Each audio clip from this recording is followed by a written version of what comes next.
Il est clair qu'ils étaient dans la même classe, et la fille était incontestablement la plus belle de l'université. Le garçon était sans aucun doute le meilleur parmi tous les autres garçons.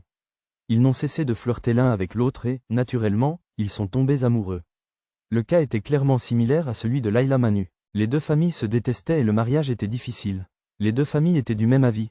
Elles n'étaient pas prêtes à s'enfuir et à se marier, et elles n'étaient pas prêtes à garder leur fierté pour elles. L'affaire s'enlisa, et le garçon et la fille décidèrent de ne pas se marier pour le reste de leur vie. Ils sont rentrés chez eux. J'ai vécu avec eux pendant 5 ans, mais il n'y avait pas de conversation entre eux. Maintenant, vous insistez pour qu'ils se marient, mais ils résistent tous les deux.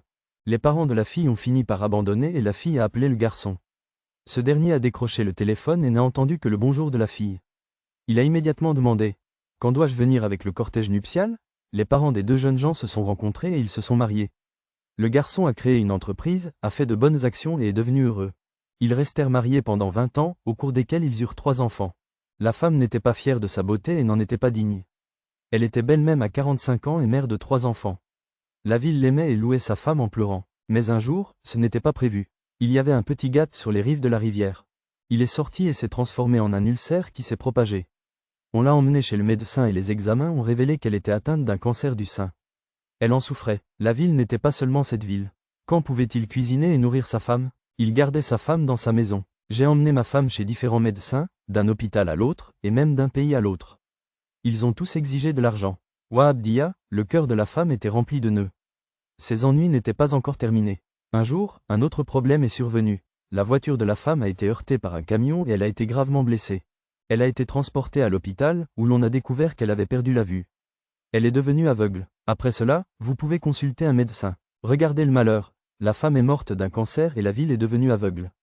Les gens les voyaient et leur touchaient les oreilles. Malgré cela, tous deux étaient libres. Ils marchaient tous les matins, regardaient des films et mangeaient au restaurant. La femme lui tenait la main. Regardez la beauté de la chose. La femme est morte d'un cancer et la ville était aveugle. Les gens les voyaient et leur touchaient les oreilles. Mais malgré cela, tous deux étaient libres. Ils se promenaient tous les matins, regardaient des films et allaient au restaurant. La femme le guidait, ainsi que le mari. Cette pratique s'est poursuivie pendant plusieurs mois sous la direction de sa femme.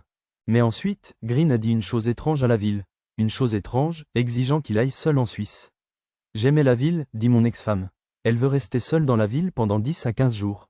J'ai essayé de l'accompagner, mais elle a refusé. Le refus est devenu de plus en plus fort, jusqu'à ce que la ville abandonne la femme. La femme a été emmenée en Suisse et la ville a passé ses 10 jours avec beaucoup de difficultés. Pendant toutes les années de son mariage, il n'avait jamais été seul, ne serait-ce qu'une journée. Ce furent les 10 premiers jours de leur mariage, et ces 10 jours furent des montagnes. La ville ne pouvait pas traverser cette montagne. La femme devait arriver après 10 jours. Il est arrivé à l'aéroport de la ville, mais la maladie lui a donné l'impression que le monde était en train de sombrer. Il n'a cessé d'appeler sa femme toute la journée, mais elle ne répondait pas. Puis, ce soir-là, une lettre de sa femme est enfin arrivée. Cette lettre n'était pas une lettre, c'était un mouvement apocalyptique. Toute la famille a été victime de ce mouvement apocalyptique et a été entraînée vers lui. Avant l'eau, je vais vous raconter la réalité horrifiante mais intéressante du monde. Il existe d'innombrables centres dans le monde où l'on peut mourir de son plein gré. Ces centres sont destinés aux malades en phase terminale. Ces personnes s'épuisent à porter le fardeau de nos vies, et si elles veulent mourir en paix, elles viennent dans ces centres et montrent leurs rapports médicaux. Le médecin examine leur état et leur rapport, et il signe un accord stipulant qu'ils quittent ce monde de leur plein gré. Nous décidons du jour et de l'heure de leur mort de leur plein gré. Après leur avoir administré tous les vaccins, nous les renvoyons chez eux. Merci à nous dans la camionnette médicale. La perte s'appelle la mort. Elle est légale dans 7 pays du monde, et sa validité fait l'objet d'un débat dans de nombreux autres. La Suisse est l'un des pays qui l'a légalisé. Ce digramme a un statut légal. Un centre de méthanothérapie a été construit dans la ville d'Uruk. Il est situé dans un endroit étonnant. Les chambres sont construites sur les rives de montagnes, de rivières et de lacs. Depuis le lit du mort, on assiste au dernier matin ou à la dernière soirée de la vie et on franchit enfin la frontière de la vie entre les mains de médecins et d'infirmières bienveillants. Cette dame s'était également rendue en Suisse pour un traitement U10. Elle ne pouvait pas supporter la douleur du cancer et a donc choisi une mort sans douleur. Il a passé les 10 derniers jours de sa vie et a associé sa mort à son vol. Son vol consistait à toucher le sol de son pays. C'est là que le vol a atterri, et c'est là que la vie s'est transformée. La dernière lettre de la femme était entre les mains de son fils. Il lisait la lettre en sanglotant, et la ville écoutait chaque mot de sa femme. Dans cette lettre, elle lui révélait sa vie, y compris le fait qu'elle mourait pour la première fois. Lorsque nous nous sommes rencontrés à l'université, qu'a-t-elle ressenti?